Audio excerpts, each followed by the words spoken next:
বারাবণীতে JCB machine নিয়ে অতিক্রমণ হাঁটাতে এসে বিক্ষোভের মুখে পড়তে হয় ইসিএল কর্তৃপক্ষকে। পরিস্থিতি সামাল দিতে ঘটনাস্থলে ছুটে আসে বারাবণী থানার পুলিশ।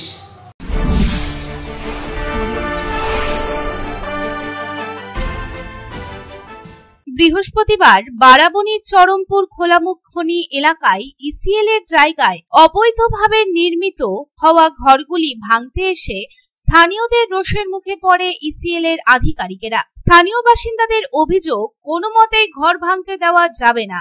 ইসিএল এর আধিকারিকেরা ঘর ভাঙতে এলে জেসিবি মেশিনের সামনে বসে বিক্ষোভ দেখায় স্থানীয়রা। তবে এই বিক্ষোভের কথা শুনে বারাবণী থানা থেকে ছুটে আসে পুলিশ এবং পুলিশের হস্তক্ষেপে উঠে যায় বিক্ষোভ। গ্রামবাসীদের বিক্ষোভের পরেও দুটি ঘর ভাঙা হয় এবং পরবর্তী ক্ষেত্রেও এই ঘর ভাঙার কাজ চালু থাকবে বলে জানা গেছে। এই প্রসঙ্গে ইসিএল এর আধিকারিকেরা জানাচ্ছেন, ঘর ভাঙার আগে নোটিশ দেওয়া হয়েছিল এবং যে সকল গ্রামবাসীরা স্বেচ্ছায় ঘর ভাঙতে বলেছে তাদেরই ঘর ভাঙা হচ্ছে। তবে একটি দুটি ঘর ভাঙার পর স্থানীয়রা বিক্ষোভ জারি করে এবং কিছুতেই আর ঘর ভাঙতে দেওয়া যাবে না বলে তারা সোচ্চার হয়। এই প্রসঙ্গে ইসিএল এর deputy personnel manager Ranbir Rathore জানান, নোটিশ করতে এসেছিলাম। ঘর ভাঙার জন্য যারা তৈরি ছিল তাদের ঘর ভাঙার কথা হয়েছিল। দুটি ঘর ভাঙা হয়েছে।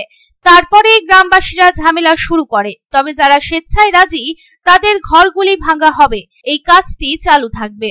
हम लोग नोटिस करने आया था, प्लस हम लोग का जो लोग रेडी था तोड़ने के लिए उसका भी हम लोग को मकान तोड़ने का बात था।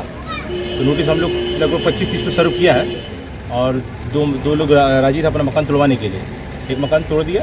इधर नोटिस करते करते बीच में गाँव वालों का झमेला शुरू हो गया कि हम लोग नोटिस भी नहीं देने देंगे और मकान तोड़ने भी नहीं देंगे।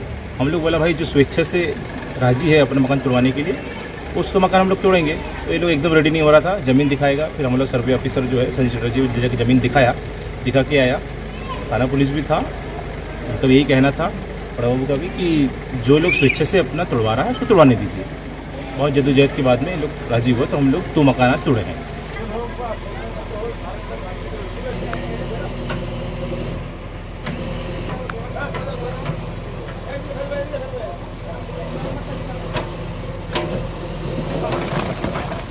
আসানসোল থেকে সন্তোষ মণ্ডলের report, public Times. Raniganj Rambagan doctors colony অবস্থিত সঠিক চিকিৎসার অন্যতম ঠিকানা সাধু মেডিকেল। এখানে নিয়মিত বসছেন রানীগঞ্জের সুনামধন্য doctor Deep Mukhopadhyay, MD general medicine, gold medalist, DM nephrology, kidney বিশেষজ্ঞ সোম থেকে শুক্র, এবং নিয়মিত বসছেন নিউরো বিশেষজ্ঞ ডক্টর সৈকত সাহা প্রতি বুধবার। এছাড়াও রিউমাটোলজি ও ডায়াবেটোলজি রোগ বিশেষজ্ঞ ডক্টর সুধা সত্য চ্যাটার্জি থাকছেন মাসের দ্বিতীয় শনিবার। MD DM endocrinology, gold medalist, sugar ও thyroid specialist doctor Subrata Chakraborty থাকছেন প্রতি মাসের দ্বিতীয় শনিবার। নাক কান গলা বিশেষজ্ঞ ডক্টর অমিত শঙ্কর গুপ্তা থাকছেন প্রতি বুধবার ও শুক্রবার। এছাড়াও ইউরোলজিস্ট ডক্টর রণবীর কুমার সাধু মেডিকেলে থাকছেন প্রতি শুক্রবার। তবে বিশেষজ্ঞ ডাক্তারদের চিকিৎসার সুবিধা পেতে হলে যোগাযোগ করুন সাধু মেডিকেলে। আমাদের কন্ট্যাক্ট নাম্বার 9547008010, এছাড়াও 9832984839।